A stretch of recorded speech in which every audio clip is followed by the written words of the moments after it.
This program is a presentation of UCTV for educational and non-commercial use only.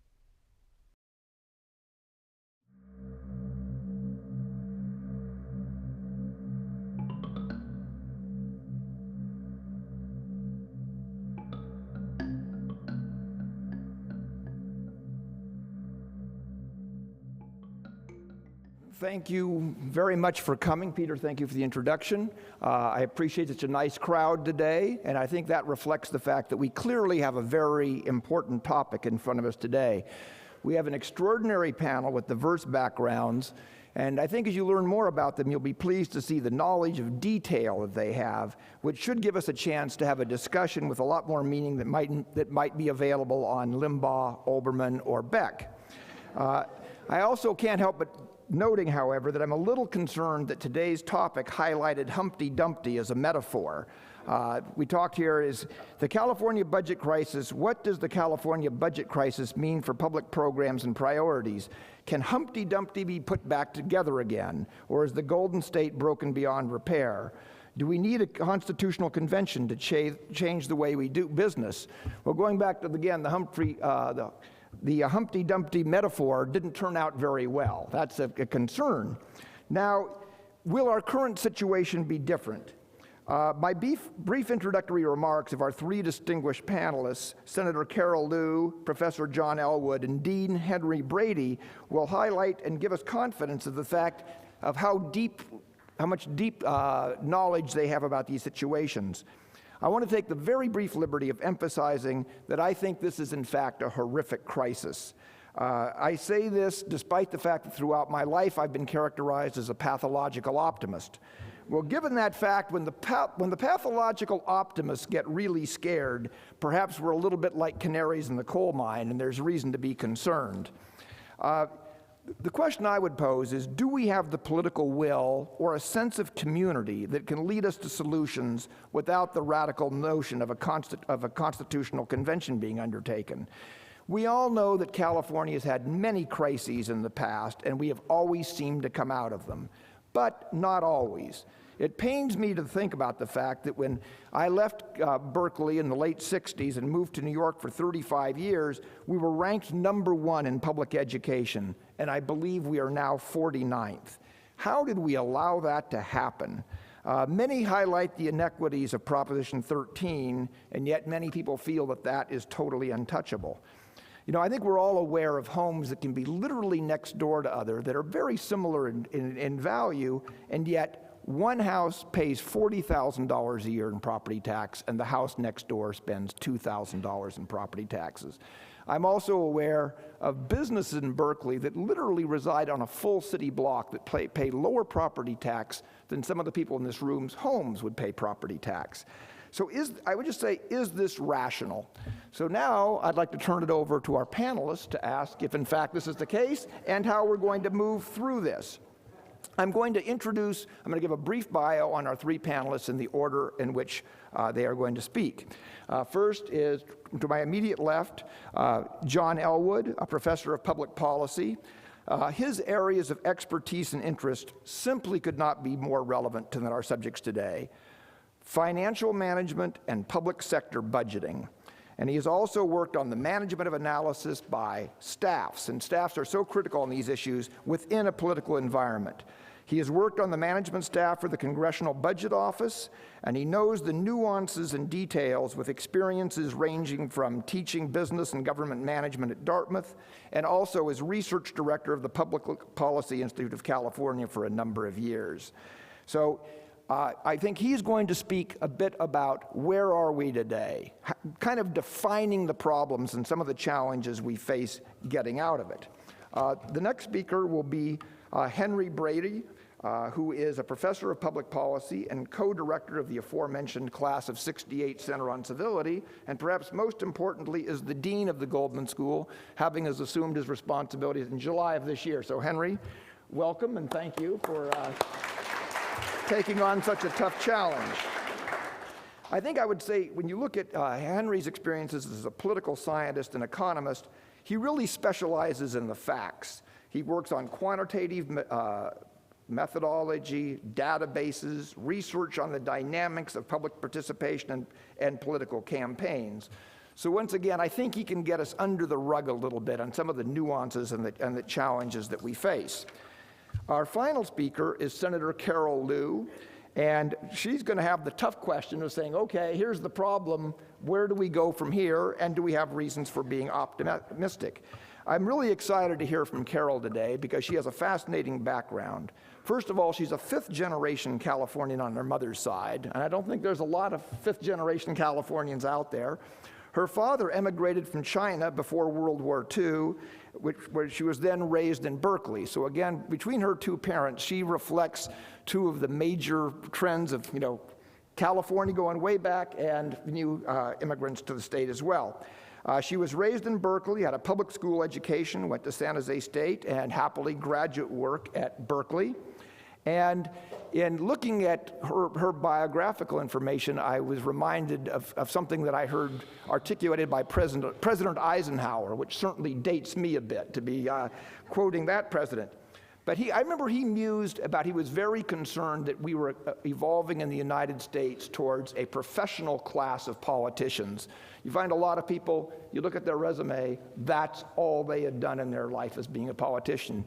Of course, he was a military general, he'd been president at Columbia, but he felt that in the past, when people came from different streams of public life, of life and then went into politics, you had a more diverse legislature. Well, in any case, President Eisenhower would be very proud of you, Carol, because after getting graduate degrees at Berkeley, she taught in Richmond for 15 years at different levels. She then worked as a school administrator for 7 more years before she and her husband moved to Southern California, where she became very involved in everything such as being head of the PTA, very involved in civic activities, before serving in both the Assembly and then the legislature. She's had a distinguished career in the legislature, among them, and at one time she was named by different organizations as the Outstanding Legislator of the Year, something to be very proud of. So anyway, we'll have comments from each speaker in the range of 10 to 12 minutes, which will give us a great deal of time for questions, so please be prepared with those. I think after the opening remarks, I'm going to ask each speaker to see if they had any immediate response to what was being said by the others, and then we'll open the floor for questions, and I hope we'll have a lot of good give and take. So thank you very much, and I'd like to turn it over immediately to John. Thank you. Okay. Thank you. Welcome. Okay. We'll start here. One of the things you should be proud about the Goldman School is number one, it's ranked either first or second in the country. But secondly, it brings together a whole series of professionals to look at different aspects of problems. And so Henry himself over here has a joint PhD in economics and political science. And I have to mention, since we're dealing with budgeting, his first job was as budget examiner. The Bureau of the Budget, was that what it was called then? Oh, it was OMB, new OMB. So he's a budgeteer at heart, too. And that's why he smiles all the time.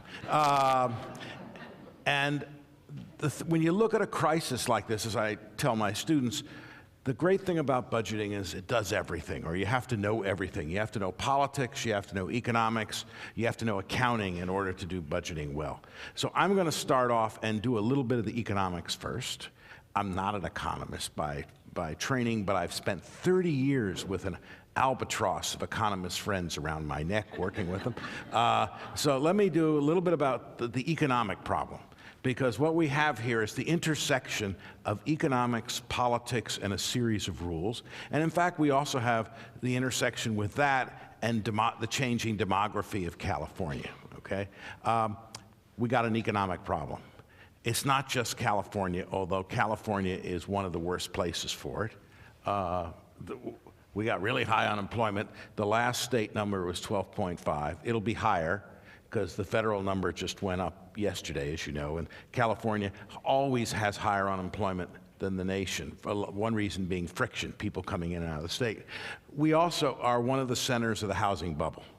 And in fact, when you look at the states that are in trouble in terms of their state budgets, you'll see this in a second. It's the states that had a housing bubble. I'm going to skip by a slide, of the 20 largest metropolitan areas in terms of houses underwater, California has 13 of them. Okay, so we are a state that has a history of boom-bust, and we've just gone through boom-bust in housing, and that's an indication of part of our problem. There's the fact that we have a housing problem tells you there's a decline in construction. We have a lot of houses out there for sale. You don't need to build new ones, okay? And finally, we are an exporting-centered state, and exports are down largely because of the financial crisis. Maybe that'll come back. Let's see if this will work. All right, unemployment. This compares the recessions of the prior decade to the current recession in terms of lost jobs. This is, as you've heard on the news, we have an employment problem, and we've lost a lot of jobs in this recession. And this is what I talked about before. In terms of the housing problem, you pick out your favorite SMSA or metropolitan area in California.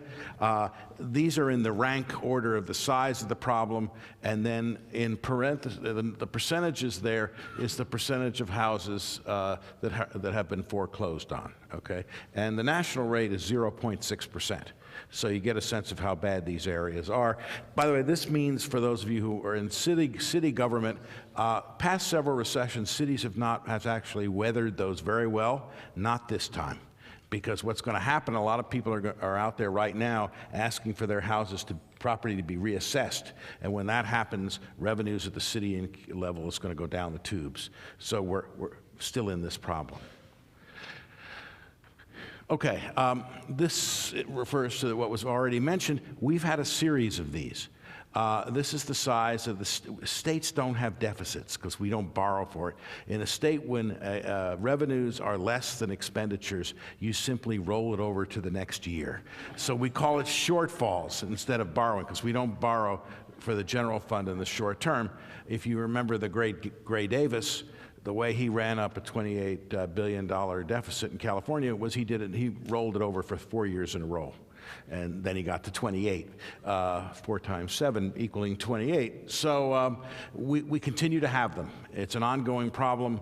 It's not just a one-year problem. And we've been unwilling to bite the bullet.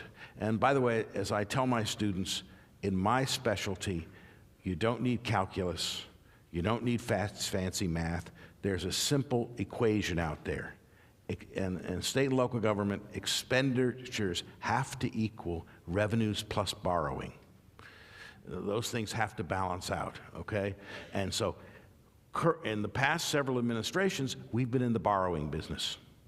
We've been unwilling to either cut expenditures until this last year or to increase revenues. Both those things, by the way, involve pain.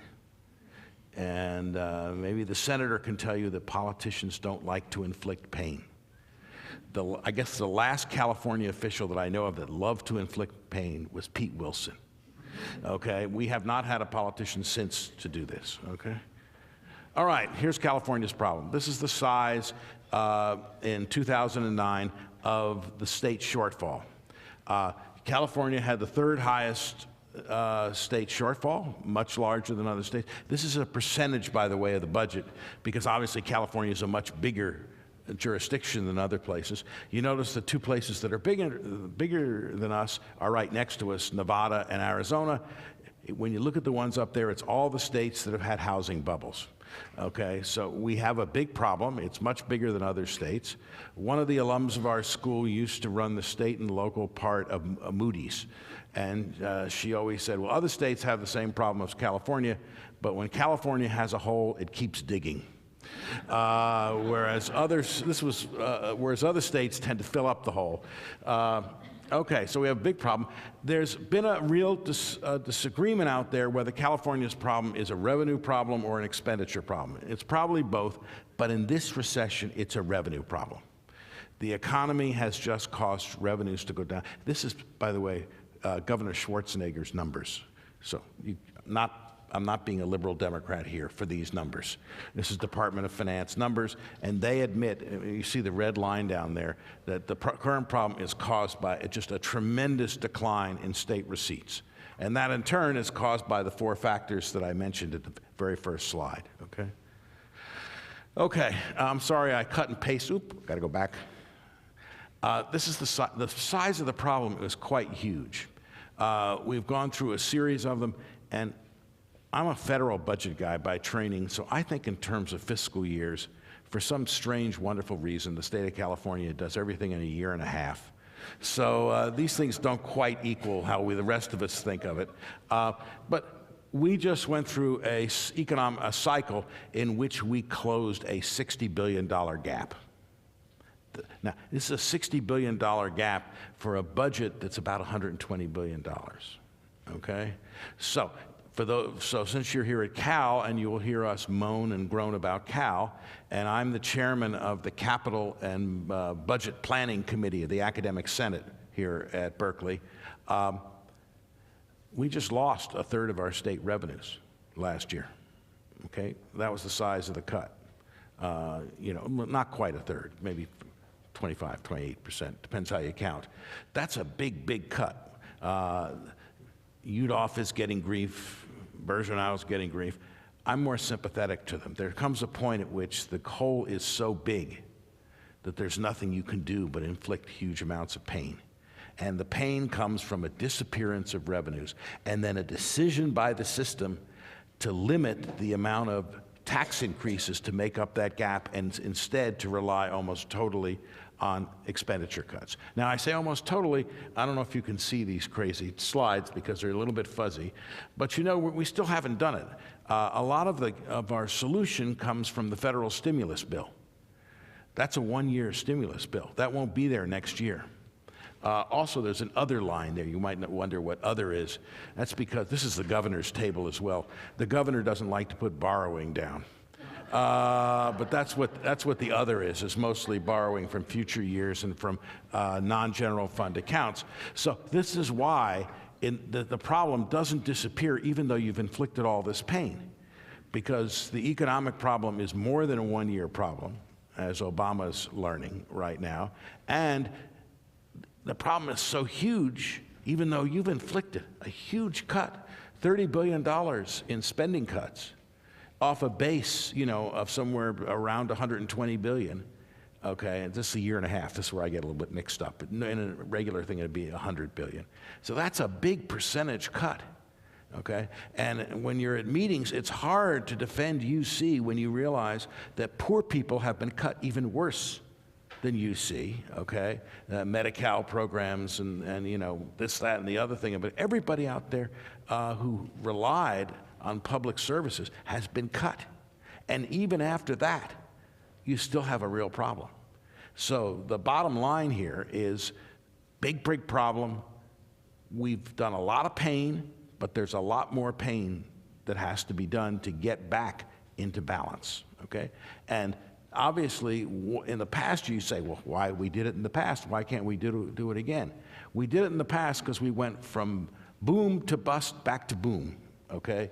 And the question is, will there be another boom?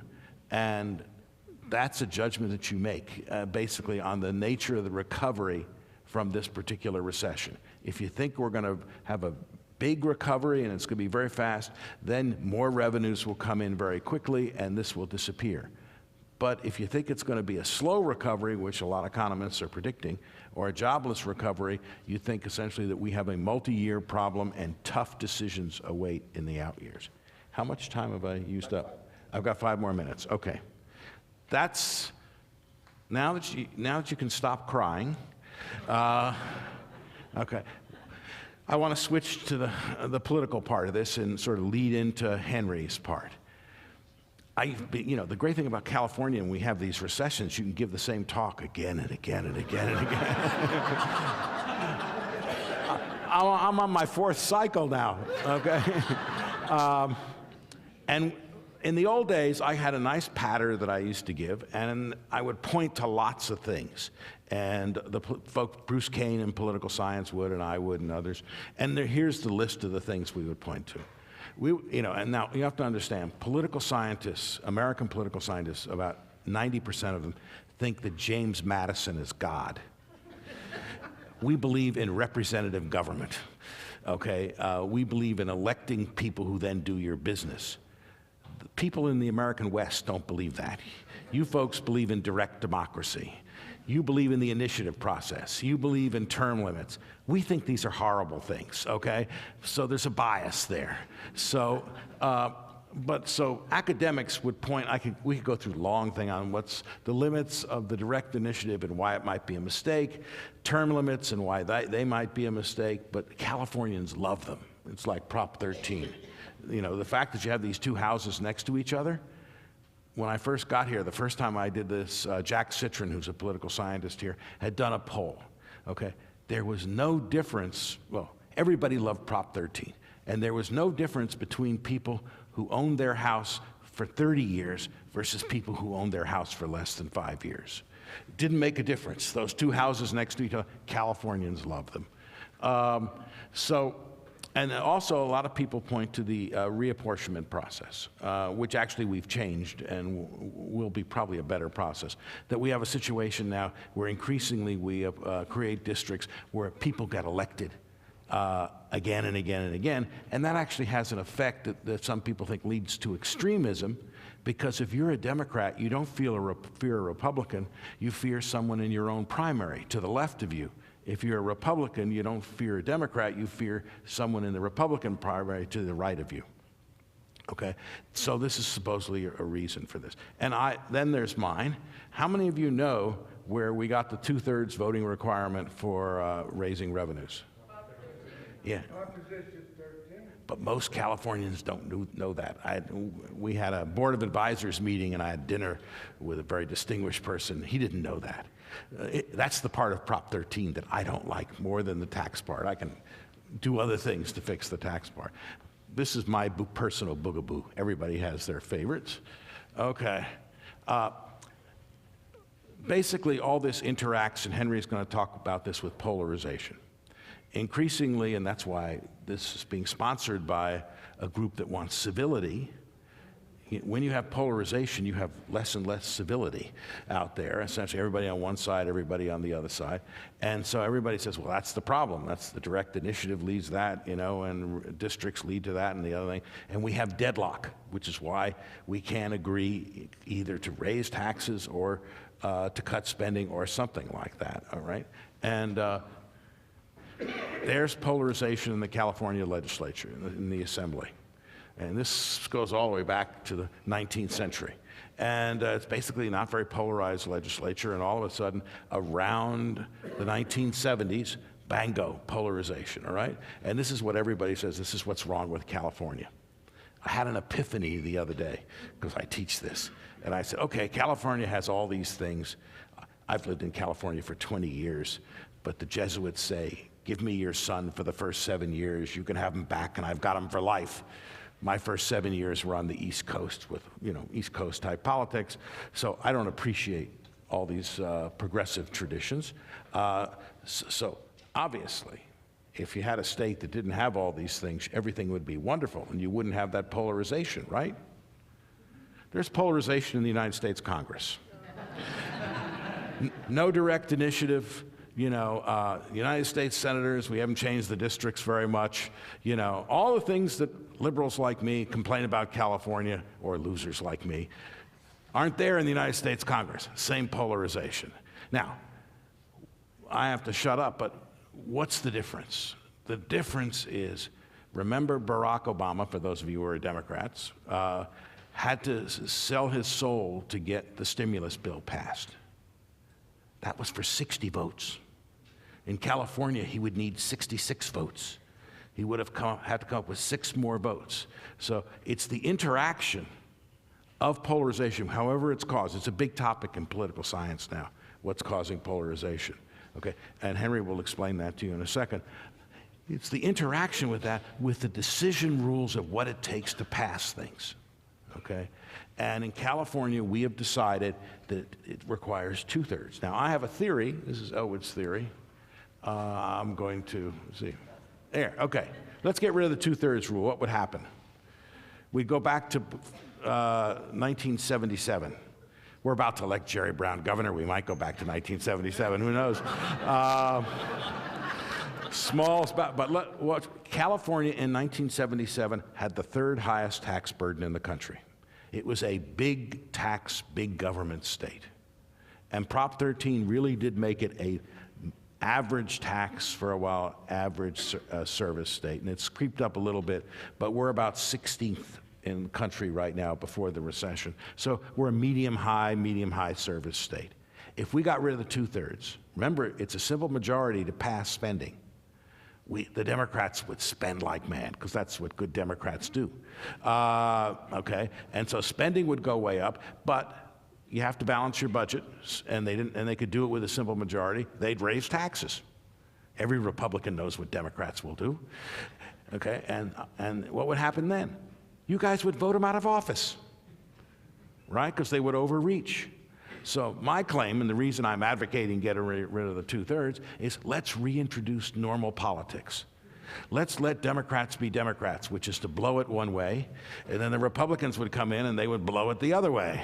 The problem with the 2/3 rule, and you see I'm giving you a pitch here for a particular thing, is it's wonderful for both political parties. The Democrats can say, oh, we got to do this, and we would do it if it wasn't for the 2/3 rule.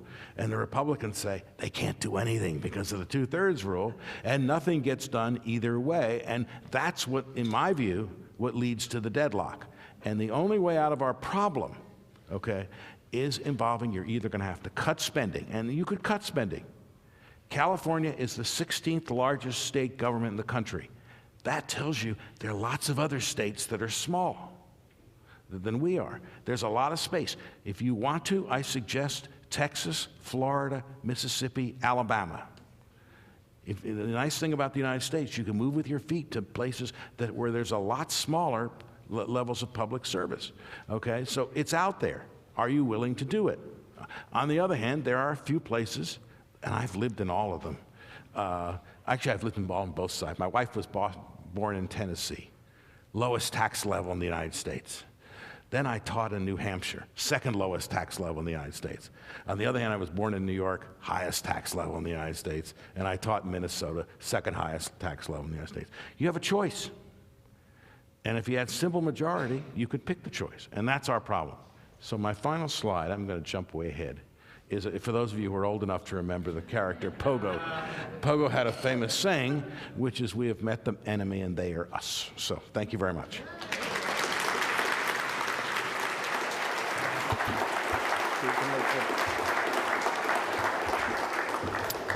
Okay, Dean Brady is going to use his technical skills to move on to the next. Well, John has stolen all my jokes. So one of them was going to be that when we put this panel together, somebody said to me, well, will there still be a problem then in the fall? And I said, don't worry, we'll have it for years and years and years. We can make this an annual event. So sadly, California has ongoing fiscal crises. This is some work I did with Iris Way, who's a graduate student in political science. So some of the data here come from work we did together. I'm going to talk about California budgetary data over time, a little bit the same as John, but a little bit different look. Then California demographic and political trends, which will give you a little better idea about why the Republican Party acts the way it does. John and I are political scientists. I'm also an economist, but as political scientists, we look for rational reasons why people do things. And we don't sit around and say, oh, those evil Democrats or those evil Republicans. We say, why do they do what they do? And so I'm going to try to give you some sense of why Republicans do what they do and why that affects California politics the way that it does. So partisan coalitions in California, what they look like. Regional polarization, which is very important. John talked a little bit about polarization. Then why the fiscal and political crises. And then finally, what is to be done, which of course is a famous Leninist phrase, comes from a book that he wrote. And let me start here. This is like stuff John showed you. In red is the expenditures, in green are the revenues, money coming in. What you notice that we've had problems during the dot-com bust and the current recession.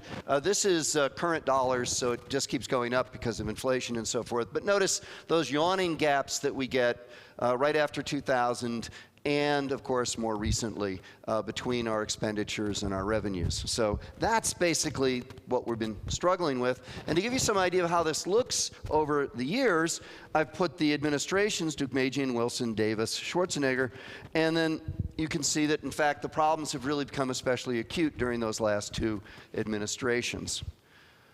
Okay. This is just an attempt to give you some idea of where the money goes. You'll notice that at the very top, K through 12, this is percentages of the total budget. And this is actually not the total budget, it's the general revenues. So these are the general revenues. So about 40% goes to education. Why is that so, K through 12? Actually, K through community college.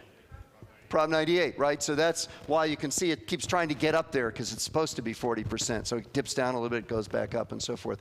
The one I want to point your attention to, and this is part of the advertisement, look at the University of California percentage of the budget. In 1984, corrections, or criminal justice, and the University of California alone had about the same percentage of the state budget. Actually, corrections was a little bit less. Look what's happened over time. The University of California's share of the budget has gone down to about 2.5%, 3%. Corrections share has gone up to something like 12 or 13%. If we took 10% of the corrections budget right now and shipped it over to the University of California, we'd be in great shape. So a lot of what's happened is decisions we've made in the state of California about where we're going to put our money. Okay, I'm going to use some California field polls. One of the things we did recently at the University of California at the Survey Research Center, which I ran until recently, was we took all the California field polls. I'm sure you're all familiar with those. They get periodically, you have a report from Mark DiCamillo and Merv Field at the field poll telling you about current trends with respect to politics and other issues. And we have these archived at the University of California, and we've put them together into a time series over time. It's a really big job because we had to take almost 300 polls, 300,000 respondents, put them into one big computer file, and look at the questions over time. And we did that from 1956 to 2008. And what it gives us is some great data over time. So here's some things, some trends over time. Ethnicity, for example.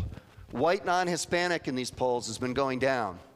By the way, when you see some of this stuff just going up and down real quickly, those are just usually sampling variability, because these are polls. This is not census data.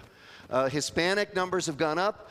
Actually, one reason they went up is they started Spanish interviewing around 1992. And before that, they got fewer Hispanics, not surprisingly. But so, white non-Hispanic going down, Hispanics going up, Asians going slightly up, and the blacks staying pretty steady. So those are the ethnic trends in California. Here's Californians are becoming more educated. You may wonder, why am I doing this? Well, what I'm going to do in a minute and tell you about who's in the two parties and how the demographic composition of the parties has changed and how that's changed their politics in important ways. High school grads have gone down. Those with college have gone up. So it used to be in the 50s, 60s, high school grads were the majority of the population. Then with some college, then BA or above, and finally 8th grade or less. Now it's just switched around. So we have BA or above, some college, high school grad, 8th grade or less. And then finally, religious preferences in the state. Protestants are going down. Catholics are going up. A lot of that's the Latino factor. And then the other thing that's going up is no religion. People who say, I just don't have any religious affiliation. So what do we have about conclusions about demographics? Well, the groups that are decreasing are white non-Hispanics. Latinos are going up. People are becoming more highly educated. And they're becoming less Protestant and more Catholic and no religion at all. Okay, let's look at who's in the parties, because where I'm going is this. The Republican Party has a group of people in it which increasingly are the people who are not in the state of California. And so that one of their problems in this state is they've cast their lot with demographic groups which are declining in California. And I think that lends a particular aspect to their politics. So let's go... First of all, just look at partisanship. One other thing that's happening is partisanship's going down. Notice the decline in party affiliation for both parties since 1988. That means independents are going up. People, when they register, say, I'm an independent, or when they answer a survey question. Notice that we're more Democrats than Republicans in this state. So we're a Democratic state, basically. So what's happened over time? For various demographic groups, what we're going to do is we're going to plot the percentage that associates with the Republican Party among those that associate with one party or another. So we're sort of looking at, for a given demographic group, what percentage of that group associates with the Republicans. For example, the percentage of males over time who are Republicans among those who affiliate with either the Democratic or Republican Party. So a percentage above 50% indicates that more than half the males associate with the Republican Party. And then, by the way, that means fewer females. So let's look at this. What's going on in the Republican Party? It's becoming a party that's not evenly divided between the sexes. In fact, it's got more males than females. It's more popular among males than it is among females. So that's one thing. But this is more important, I think. And it's a little complex, so you may just want to read what I say as the conclusion.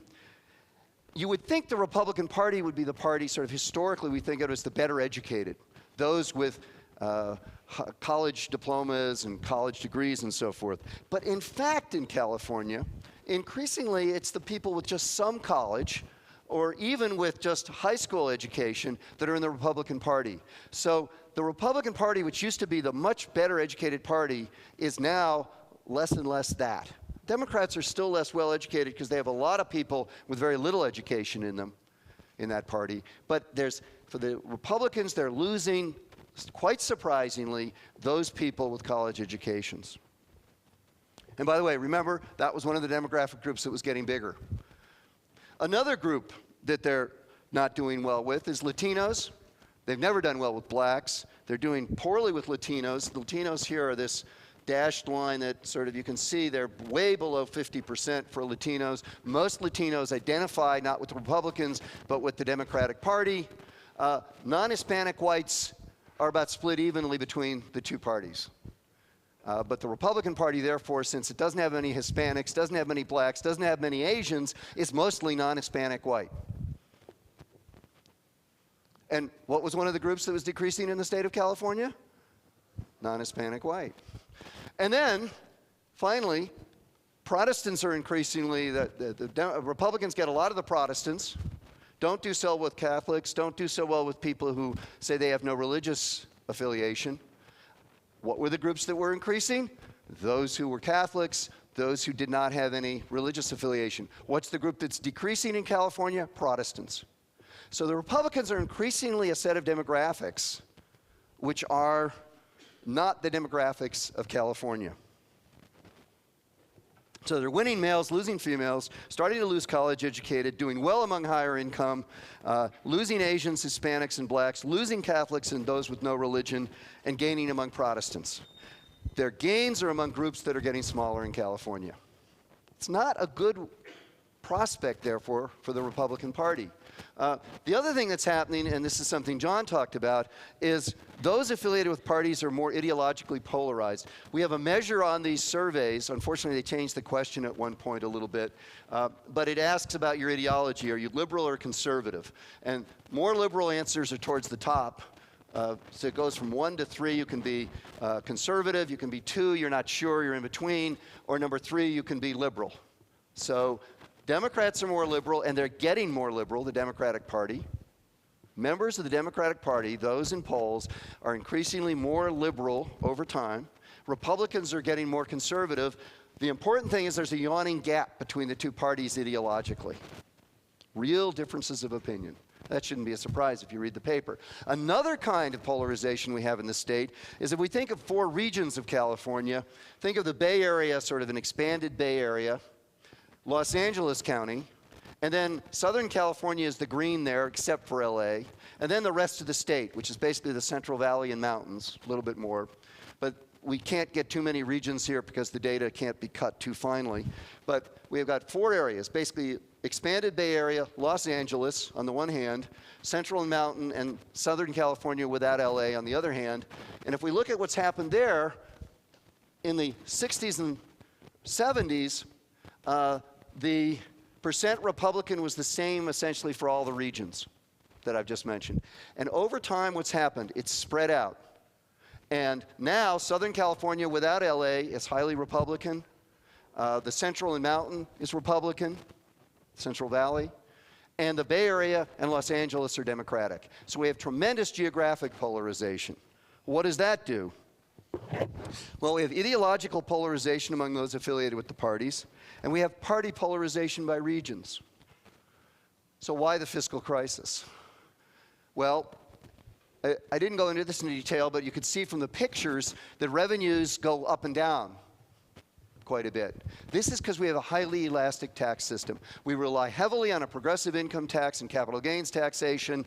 That means that in good times we're doing great, and in bad times we're doing terrible. That's why we get the ups and downs. The Parsky Commission, which just reported the other day, was an attempt to try to solve that by getting a better structure of our tax system. One reason we have a highly elastic tax system is we moved away from property taxes, and we had to do something else to replace those revenues.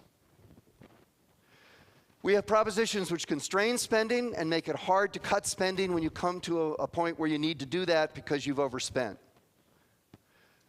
So spending is constrained, can't cut it easily, revenues are volatile. This is not a good recipe. Why are the political crisis? Term limits, they reduce legislator expertise, so it's harder for them to figure out how to cut when times come where you got to cut. It decreases incentives to be a compromiser. If you know you're not going to be in the Senate or the Assembly for very long, why should you be a compromiser? There's going to be real cost to that. You're not going to have a career there. You've really got to be thinking about your next primary election. And then you've got party ideological polarization, which I've shown you. Two parties which are quite different. We've got regional party polarization. So different districts have quite different kinds of people in them. And then districting, the way we district things, that's partly just what we do. We have to put things into compact little districts. We end up with Republican, safe Democratic districts. Legislators only worry about primary challenges, just as I say here. Republicans, they fear being accused in a primary of being pro-taxes, and therefore they're going to do everything to be against taxes. The Democrats fear being accused of not spending enough and supporting cuts to services, and therefore they're in a situation where they're not going to do that because in the next primary they don't want to be accused of cutting services. So both sides have incentives not to compromise and to take very tough-minded positions. So going on, so just to put it sort of bluntly, legislators, with the exception of the person we have here today, they don't know much about substance. They don't know much about each other because they're not there very long, and they have no incentive to compromise politically. This is not a good situation. And then Proposition 13 requires 2/3 vote. So again, getting to John's point, we have a situation where we have folks highly polarized, don't know much about each other, often know much about the substance, and we require 2/3 of them to agree. That's a lot. So is supermajoritarianism a good policy? Well, right now in the state of California, this is how we do it. You can have a constitutional amendment with an initiative and only require a 50% vote. So you can change the rules of the game, as Prop 13 did, with only 50% plus one person. Most political scientists say, well, gee, if you're going to change the rules of the game, that should be hard. Shouldn't make that too easy, because that's going to really mess things up often. But we make it easy in California. Then what we do is say, but everyday business, you need a 2/3 vote. So just the stuff we got to do every day, like budgets and taxes, we need a 2/3 vote. Most political scientists, in fact, all that I know, would say this is just backwards. This is not the way we should do it. We got it backwards. So, and then the Republican dilemma is increasingly they represent vanishing demographics. They can only survive by playing to their base and by standing tough on taxes. So they're in an especially difficult position. I think they're doing rationally the right thing from their perspective. It's a short-term strategy, I think, too. I don't think it's a long-term strategy. But I think in the short term, it's just right. It's going to keep them in office individually for a while longer. And so they have every incentive to continue doing what they're doing. And so solutions, repealing Prop 13, especially the part that requires a 2/3 vote for taxes. John's made the case. And then another possibility is a constitutional convention, and I will leave it there, and we can maybe talk about that in questions and answers. Thanks.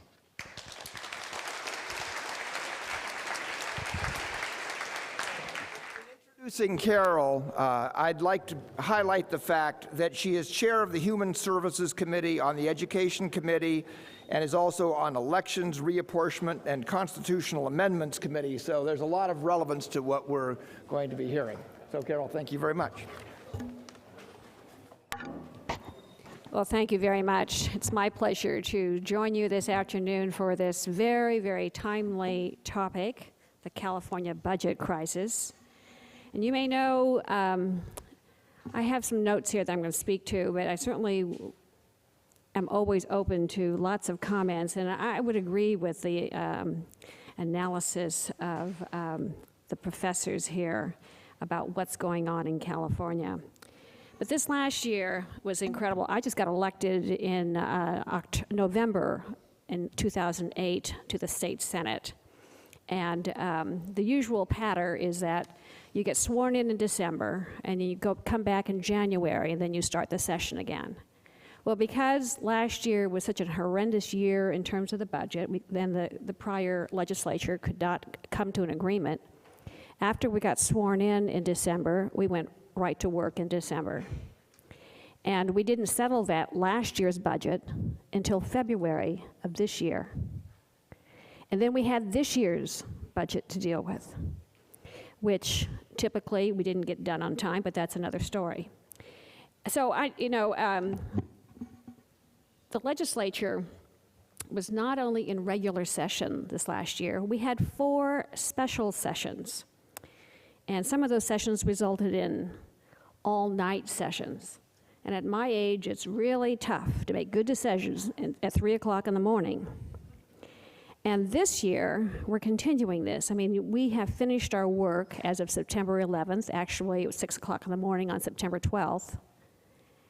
But because the Senate failed to get 2/3 vote on about 8 items that dealt with money, we needed 2/3 vote. We're going back in October, the second weekend of October, to reconsider some of those items. In actuality, we left about $4 billion on the table because we couldn't get 1 vote. The Assembly passed it all out. Their Republican votes, and they needed 4 Republican votes. The Senate needs 2 Republican votes. They got their votes out, but that's another story here. Let me just try to recap what happened since February of 2009, this current year. This year we tried to close, or attempted to close, because we have to close a $41 billion budget gap with a combination of cuts, borrowing, and taxes, and some of you say sleight of hand. About $6 billion of that package depended on you voters in May, on the May ballot, which failed incredibly at the polls. So by June, the state's fiscal situation worsened, and together with the failed ballot measures and the decrease in revenues, we were facing an additional $24 billion deficit. Now, I understand the tenor of the populace here is that we elect you to do it, you got us in this problem, you solve it. So, the governor issued a new proposed budget, and the Legislative Conference Committee, composed of members of the Assembly and Senate, was formed. And after 2 weeks of public hearings and deliberations, the Conference Committee submitted its recommended budget to both houses.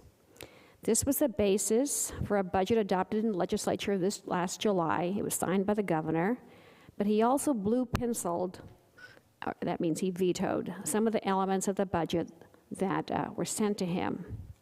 The president pro tem, as it turns out, and several members of the legislature, and I'm one of those, have filed a lawsuit challenging the constitutionality of the governor's line item vetoes. For instance, he line item every domestic violence shelter in the state of California, so that will no longer exist beginning January of this next year. To summarize briefly, the July 2009 budget consisted of close to $16 billion in cuts. That's $1 billion from the University of California, and $6+ billion from the K-14 system. The revenues there were revenues of $3.9 billion, but those were really things that we got by increasing payroll, well, I guess just by furloughs, by the folks in the state government not getting paid. We borrowed a little bit over $2 billion, and that was from Prop 1A, which goes to local governments. And it just meant paying local governments at a slower rate. We suspended those payments. There were some fund shifts and deferrals, and so we came up with $24.4 billion of shortfall that we had to make. Now, as we discuss going forward, the challenges the California economy faces and how it can be fixed, it is important to understand the makings of our own current crisis. And clearly, California's crisis is part of the national and global economic crisis, as has been stated in the recession. But the fundamentals of California's economic resiliencies are deep-seated in this state's history. Since 1911, the state has had an initiative process in place that enables ballot measures delineating specific spending programs without identifying funding sources to be placed on the ballot. And as a side note, I would add that this right was approved by voters in the same year that women got the right to vote. The requirement for 2/3 vote in the legislature to approve a tax increase dates back to 1933. And since then, limitations on the California state budget have accelerated, most famously is Prop 13 in 1978, which limits property taxation to 1% of the purchase price of the property. Admittedly, this was a reaction to the legislature's inability to respond to the plight of fixed-income senior folks whose property tax rates were forcing them out of their homes. In 1988, another famous initiative, Prop 98, guaranteed schools a minimum share of the state's budget expenditures at about 40%. That's just K-14. In 1994, 3 strikes committed more criminals to life terms in the state's prison system. In 2002, Governor Schwarzenegger, before he became governor, had an initiative on the ballot, Prop 49, which set aside monies for a worthy cause after school programs. But that money comes out of Prop 98. We all acknowledge that the California budget and program funding needs a fix. And I think it can be fixed, but only if existing stakeholders in the current system are willing to relinquish their personal stake or position in a system for the common good. It's important to understand that politics behind the policy of budget making in California. Among Republicans and Democrats, those who are willing to sacrifice their own political future for the well-being of the state have suffered.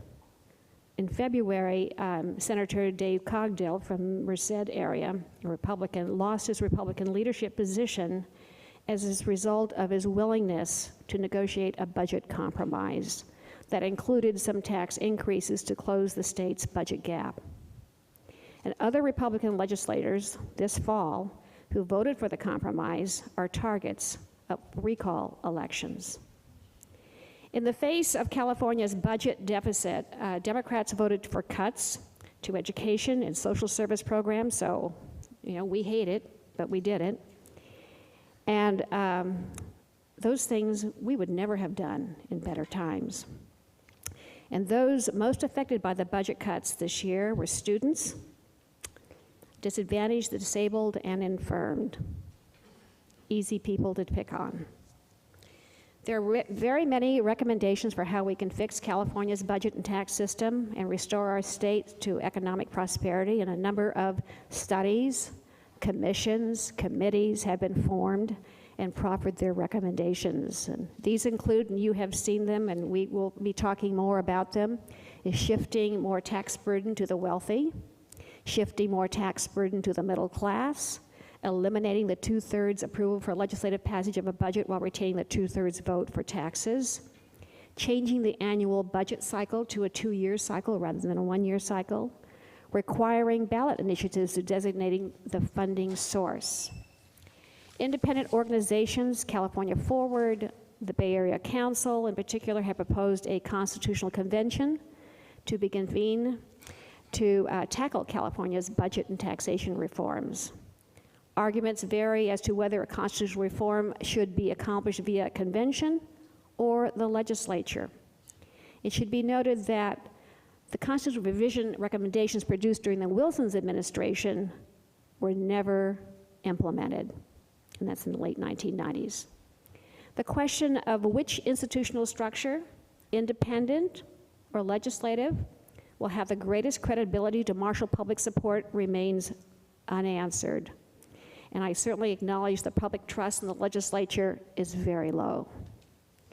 Most recently, the Governor's Commission on the 21st Century Economy proposed a series of revenue-neutral recommendations that the legislature will consider in a special session this fall. And concerns over the distribution of tax burden relative to the ability to pay will be central to the debate. And for most folks, it's a non-starter right out of the gate. The bottom line for the future of California is that the problems are cumulative, they're complex, the solutions are multidimensional and not without risk. Whatever reforms we adopt must be vetted for unintended consequences and should be implemented incrementally rather than wholesale so we can monitor outcomes as they develop. I know we all want to solve it, to get on with our lives. But it is, as these folks have explained and you have seen, it is a very, very complicated process. There are no easy fixes, no magic wands that would have you believe that a part-time legislature, which is on the ballot next year, is the answer. And I would argue that rotating members quickly through the system without giving them the opportunity to understand the history or the complexity of the issues or the potential for unintended consequences of quick fixes does not benefit the California electorate. And I believe the fundamental problems is that California wants the state to provide them with more services than they're willing to fund. To make decisions about what they are willing to pay for, all of us, the public needs to be presented with facts.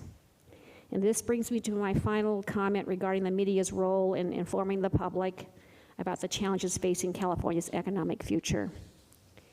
As we were struggling with the budget compromises in February and July, the media seemed to be more focused on our inability to come to an agreement on critical issues in the face of a 2/3 vote requirement, rather than on the essence of our disagreements.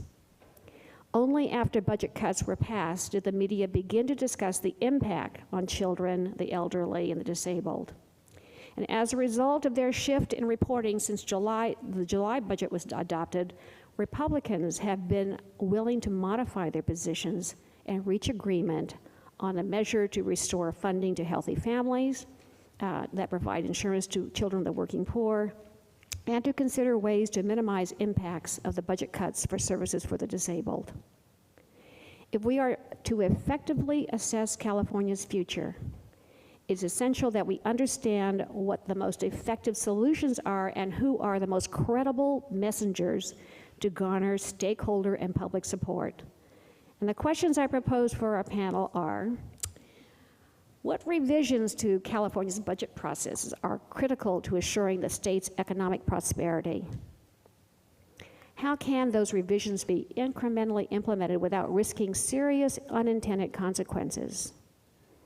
And which revisions have the most likelihood of being embraced by the public? And what institutions have the most credibility to promote those revisions to the electorate? I really look forward to our discussion. Thank you.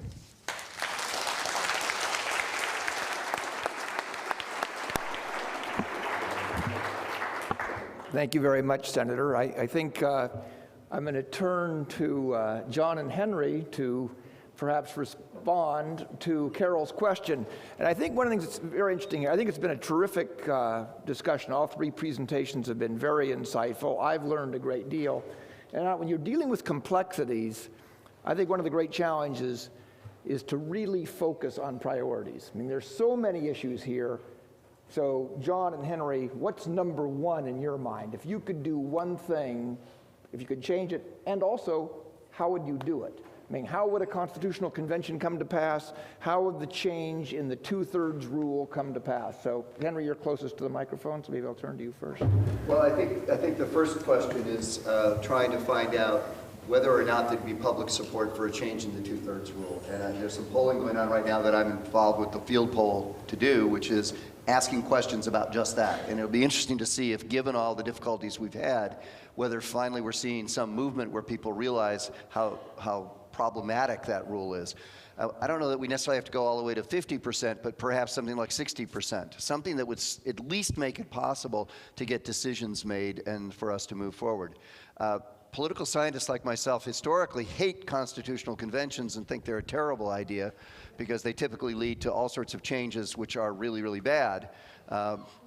Because, to put it bluntly, all the crazies get to the convention and put a lot of time and effort into trying to do crazy things. On the other hand, some of us are getting to the point where we're worried that things are so bad in California, maybe that's worth thinking about in a way that it just wasn't even something we wanted to think about 5 years ago. I have one change I want to do, and get rid of 2/3 to raise taxes. And I say that because as I said in my presentation, I think that would reintroduce politics. Not that it would give you nirvana, it would lead to some bad policies, but it would essentially force both sides to actually grapple with the real issues, which they don't have to do now. Having said that, truth in lending or truth in whatever, I'm a member of the board of the California Budget Project. I'm the conservative on that board. Everybody else comes from the churches and labor. We don't lie about numbers, but we're of the left, okay? About 7 years ago, we put an initiative on the ballot to lower the 2/3 to 55%. We did that. SEIU was the union that paid for the polling. We were way ahead in the polls until the Howard Jarvis Taxpayer Association weighed in. We lost 2-1. The problem is, and that's why I ended with the Pogo cartoon, I'm not sure the voters want it. There's another Brady in academia in California. David Brady, he teaches at Stanford. He's very bright, almost as bright as Henry. Not quite, but almost as bright. And we have periodic academic meetings, usually at Stanford, because they provide better food, they're richer. And we have these meetings in which the Berkeley representation is sort of progressive reform, and the Stanford people are the pro-business types. And I sit next to David, because I'm a friend of David, and I lean over to David and I said, David, what do you want to get rid of the 2/3? And David thinks for about half a second and says, you'll never get it out of me, okay? There's an econometric study by Ann Case and a guy named Beasley in the UK, because we have pretty good data from 1946 onward in terms of across the states. If you have a supermajority to raise revenues in an American state, your state and local revenue burden is 8 percentage points lower than it would otherwise be. For those of you who are conservatives, you should love the 2/3. It really does lead to a smaller government. I mean, it might lead to inefficiencies that we've been talking about, but it's effective. And that's the problem. People, as Henry said, people are acting rationally, not just in terms of their careers, but in terms of what they want to achieve, in terms of the type of state and environment they want to live in. And so we have to figure out a way of breaking out of this or live with the consequences of the rules that we have now. Thank you. Carol, before I open it up to the floor for questions, I wonder if you have any opening remarks in response to the others. And I do want to interject the point that both John and Henry alluded to term limits, and I think it's fair to say that you were termed out from your position in the Assembly, and then you transitioned to the Senate. So you're in a unique position. You've survived, but at the same time, I'd be interested in your perspective on term limits. Well, I do know that in the Assembly, it's very problematic. The term limit in the Assembly is 6 years, so you're elected for 3 two-year terms. And I can tell you that coming back this year in the Senate, and when I went before the Assembly committees, I didn't know who some of those folks were, because they had come in either at my election or the previous election. And if you don't sit on a committee, and if you don't have social contact with somebody, they are total strangers to you. You can't you can shake hands and be friendly, but it's hardly a way to build confidence when politics is about relationships and trust. And it's really tough to get somebody to ask someone for a vote who is a total stranger to you. Mm-hmm. So term limits, especially in the assembly, every other year, a third of that body is turned over to brand new folks. And it takes about 4 years not only to learn where the bathroom is, but really how the process works. And you don't even know all the nuances or you don't have history. And it's problematic for them. Now, in the Senate, as it's currently made up, there are 40 members. Every one of us, except for one, has come from the Assembly. And there's one who came from, Alex Padilla, who came immediately from the City Council in Los Angeles to the State Senate. So we have had history together, Republican and Democrat, we have had history together. And we know each other's foibles. And it's a little bit more collegial, it's a smaller group. 40 is a good sized class. And there's exchanges among Republicans and Democrats at dinners and things like that. We do try to extend that civility between us. But it doesn't happen among the 80 members in the Assembly, simply because it's not only larger, but you have, as I say, strangers coming in a third of them every other year. We'll take 3 questions, here, here, and here, okay? We'll start here. Well, I'm concerned about the term limits. To me, it's like we had this lifetime public works project. We hire an engineering firm and we say, but no engineer can have worked for the firm for more than 6 years. And with all respect to Senator Liu, right now we voted ourselves into having essentially amateurs running the government. Okay, there's term limits in the middle here, over here. I'm wondering, I guess I'm less optimistic about reaching any compromise anytime soon, so I'm wondering if there's going to be a millennial makeover where at some point there's a nexus between the next generation coming up, improving, growing the Democratic Party, the reduction of non-Hispanic whites in the state, and then there becomes a paradigm shift, and we finally move away from the 2/3 majority as a result of that. Has there been any study about that, how many years that might be out?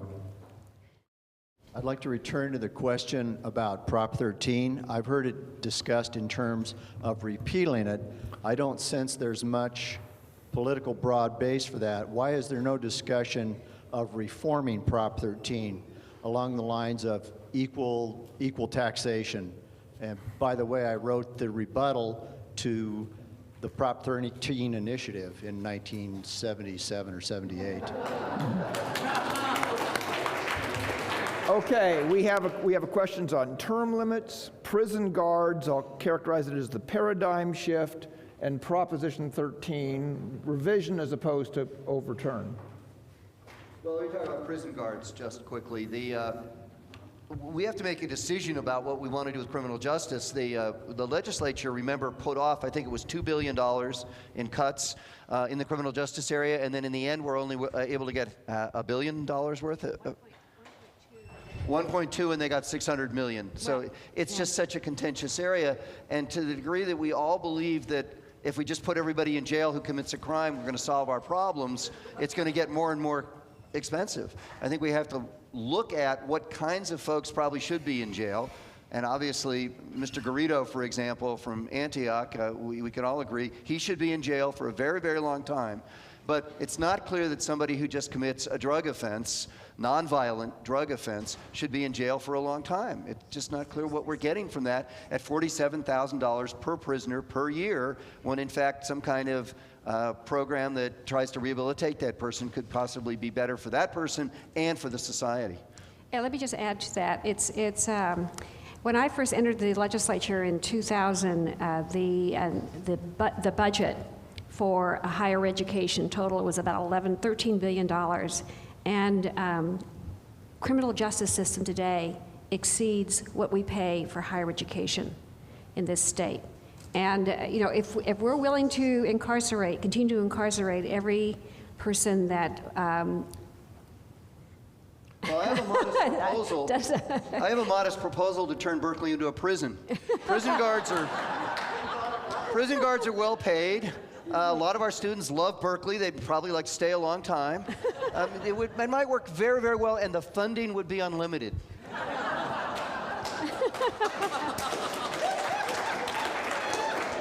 Okay, John, do you want to take on the question of the paradigm shift as far as when does the nexus turn, and also we have term limits and the Proposition 13 revision question on them. Paradigm shift is too big for me. I want to point out, however, that California is going through a demographic change or shift, the equivalent of what happened on the East Coast in 1880 to 1920. And so people have been talking a lot about schools and things like that. It's a lot easier to teach young kids who are the offspring from people who arrive here from Iowa than it is to teach kids who English is not their first language and they come from rural background somewhere in Latin America, or Asia. It's a lot more difficult than it was before. On the other hand, we know that immigrants as a group always pay for themselves. Because you don't need very many successes to overcome all the failures. And so there's a real question for the state: are you willing to invest in your future? And there is another study out there about polarization that I have to mention because it relates to immigration. From one guy actually is at UC San Diego, but the other guys are at Princeton, that look at national polarization. And they have these wonderful graphs, and at least the pattern is wonderful. From a point of view, it looks right. One is that polarization rises and falls with the percentage of foreign-born. California used to have a very low percentage of foreign-born after World War II. We are now either the highest or second highest state in terms of percentage of foreign-born. So that could be one of the things that's really driving it. The other thing that in their analysis that drives polarization is increase in income inequality. And once again, California used to be a state that had it's never equal, but relatively equal incomes. We are now much less equal than we used to be. So big changes are going on out there leading to polarization beside all the institutional things that we're talking about. It's, as they used to say, above my pay scale to figure out what to do about all that. I will say on the prisons, by the way, that we used to say, will California become Texas? Because Texas has a very high incarceration rate. Texas is getting rid of its prisoners. And now why can Texas do it when we can't? I wouldn't be surprised. One reason is they don't believe in unions in Texas. So I would, just a hypothesis that their prison guard union does not have the power of our prison guard union. We have a pattern in California, and might as well be fair here. For all our moaning and groaning about K-12, California K-12 teachers are paid more than K-12 teachers in any other state now. They've passed Connecticut. So California has had a pattern since World War II of having relatively few civil servants per capita and paying them a ton. And so, once again, these are the trade-offs you make. And I'm not sure which is the right way to go, but there are other places that you can look to in terms of alternative ways of dealing with the very tough trade-offs that you're going to have to make to deal with these big budget problems. But in education, K through 12, we do pay very little per capita per student. Okay, we have high teacher salaries, that's true, but actually the total amount we spend per capita, per student, is actually very low. We have the biggest classes, and we've had the biggest classes since 1945. It's not a recent phenomenon. It's a California pattern. So what we have is big classes, as you say. It's just to be clear on what's going on here. I want to make a quick editorial point. It was pointed out to me that Bob Herbert wrote an excellent piece, op-ed piece, in the New York Times today about the University of California, and Berkeley specifically. It's called Cracks in the Future. I'd really encourage everyone to read it, and I am going to be a little bit of a salesperson here. We're very proud of Berkeley and how it's ranked always and the like, but there's an area where we're ranked very low, and that's percentage of alumni that give. I mean, I grew up in Palo Alto. I am a very competitive person towards Stanford, where my brothers went. But they give like 60% of their alums give, and in Berkeley it's like 12%. And it would be inappropriate for me to encourage people to give a certain amount, but to give something I feel is within the confines of common sense. That anyone that enjoyed what we have in Berkeley, we should be giving something back to the extent that we can.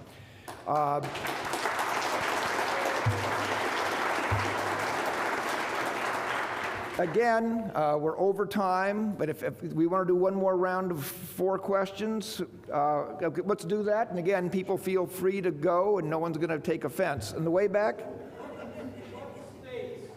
What states in their budgeting process would you look at, for example, for us to do better? What states in the United States? Okay, so we have a good models question. Gentleman right here.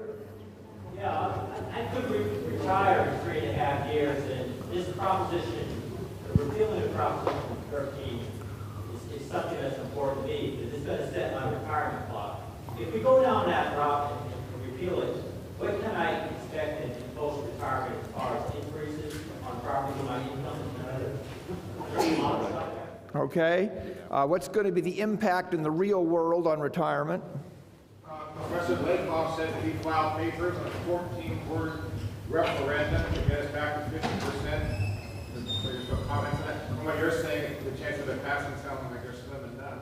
Well, we're going to see what the new polling shows. Historically, we found that people are very favorable towards it. Yeah, I'm sorry. Okay, here. I noticed from your slides that expenditures have increased in California over the past 5 years about 35–40%. What's driving it? And if we cut that back, would we be in the situation that we're in right now? Okay, and here. Quick question. I wonder how many people would be more prone to vote to remove term limits if redistricting were already in place. That's a very interesting question. So term limits Yeah. and the like. That's a grand deal. You know, one thing, before turning it over to the panel to answer those questions, one thing I'd make an observation on Proposition 13. Do you realize that that goes on to another generation? In other words, my father lives in a home in Palo Alto that he bought in 1947. He's now 97 years old. When he passes away, by assuming my brothers and I inherit it, we keep the 1947 tax rate. What? I mean, anyway. Do you have comments on? Well, I want to be clear. When we talk about repealing Prop 13, the thing John and I think, are focused on is the 2/3 rule. We're less focused upon the question of the inequities, which is what Dick was just talking about with respect to the property tax that occur because of the fact that it only increases at 2% per year if you continue to live in it and it's not reassessed because you haven't bought it recently. I think there are other ways to help people with respect to property taxes and houses that we could figure out. There's been lots of proposals. I don't want to get into all the details, but there are ways of doing that that would be a lot cheaper for the state and a lot more fair in terms of the people who live next door to one another who have remarkably different tax rates. So there are ways to solve your problem. There really, really are, and we could figure that out. The legislature also was looking at what we call split roll, because to divide the private property taxes versus the commercial property taxes, business property. So whether or not that gathers any traction, at least we've been talking about it for 20 years, but you know, this is the time of crisis. Maybe we'll do something about it. That's more anti-business. Yeah, well. More anti-business. Well, you know, there's a very interesting question here too on the question of term limits, with twinning it with redistricting, and also that, I think that relates a little bit to the question before that Carol, you alluded to of we pass referendum without any requirement of how it's going to be paid for. So maybe put those two together a little bit of trying to have more accountability on citizens' legislative actions. Correct, and but I tell you, the legislature is very gun shy to challenge the voters in terms of good public policy versus stakeholders in the game. And so that's why Proposition 13 has never been there's never been a politician who stand up and saying, I'm going to change Prop 13. It'd be shot down immediately. But the interesting question is that would, voters changed term limits. Voters changed the open primary. Voters changed, put all these restrictions on your politicians. In fact, politicians today, you think that we are all fat and happy, but we are facing an 18% cut in our pay. We don't have a retirement system, et cetera, that gets paid for. We don't pay into a retirement system except for Social Security. So it's not. So you have taken away many of the, quote, the benefits of serving in this body, except that you find people wanting to serve, continually wanting to serve, which I find remarkable. But I do think. Now, I was elected in 2000. We had the open primary. My original lines were drawn by the courts, and I got lots of crossover votes because I was on a local government body in a very traditional Republican community, and I do think that's beneficial. I mean, I do. I learned a lot, and I do think that's beneficial for the people that you want to represent you, because it does. And I do find that in the voting patterns, the longer I stay in office, the more votes I get. And the more votes I get from the independents, which are people who have left the Republican Party. I would like to reiterate that the gentleman's concern about the bureaucracy, and the question was what maybe it was overstated of how much it costs us.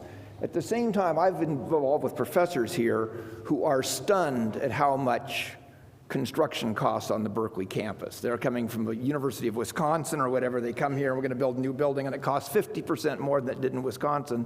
And I think if you slice and dice it, bureaucratic requirements are going to be a component of that.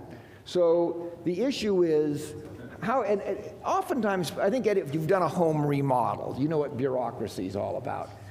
How do we address these issues of bureaucracy to try and add perhaps some elements of common sense to some of these issues?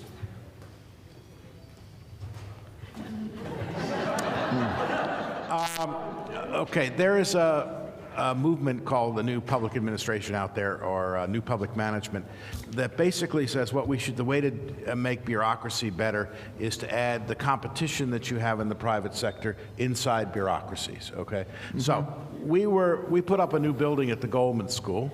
I was on the building committee. The dean at the time was having heart palpitations. We kicked him off the building committee and the heart palpitations went away. We went to the university here and begged to be a test case to allow us to build this building as if we were a private sector firm instead of part of the University of California. We got turned down. Now, why are all those rules there? Those rules are there because they're interest groups that want to achieve certain public policy goals, environmental goals, labor goals, whatever. And basically what you have to do is decide the outcome, the policy outcome that you want to achieve. So I was thinking about the gentleman who asked about what's a good budget system. Mm-hmm. And the governing magazine publishes once a year the best states in terms of budgeting system. They love Virginia. I taught in Virginia. Virginia, everybody's right of Attila the Hun, and they all get together and they love each other dearly. California's problem, what is a good budget system? We should, as technicians, budget technicians, we should be able to tell decision makers and you, the public, the consequences of alternative policies. Mm-hmm. We also should give you, essentially, the tools to achieve the goals that you want to achieve. I'm a believer that California has all those things. When the Governor Schwarzenegger first came in, he brought in a budget director from Florida who said we had a terrible budget system. We have an infinitely better budget system than in Florida. The difference is in California, half of you want to do X and half of you want to do Y, and it takes 2/3 of you to agree on to do it. Okay, that's the problem. I'm a political scientist. I believe the problem is political, not the technique. We can give you every technique. You can go on the web and get the most wonderful data about what happens in California. You might not like what California does, But that's the outcome of the system. If we had a place, I'll come to you in a second, if we had a place where everybody was all the way to the left or everybody was all the way to the right, you could get a nice, clean budgetary system. James Q. Wilson, who's a nice right-wing political scientist, has James Q. Wilson's first and second laws of program evaluation. Never evaluate any program in Minnesota because it always works. Never evaluate any program in New York, because it never works, okay? So it's not a question of the techniques. It's really a question of the political basis and the willingness of people to compromise. You have a first-class civil service system in this state. You have good databases in this state. It's not that there's something evil out there, although a number of you think there are, but what you really disagree with are the policies, not the techniques of government. Because California actually has pretty good techniques of government. Okay, I think this is probably an appropriate time. That was a good response to an important question. I hope the panelists might be able to stay for a few moments. Sure. If anyone wants to come down and ask your question directly, the dialogue continue. Thank you all very much.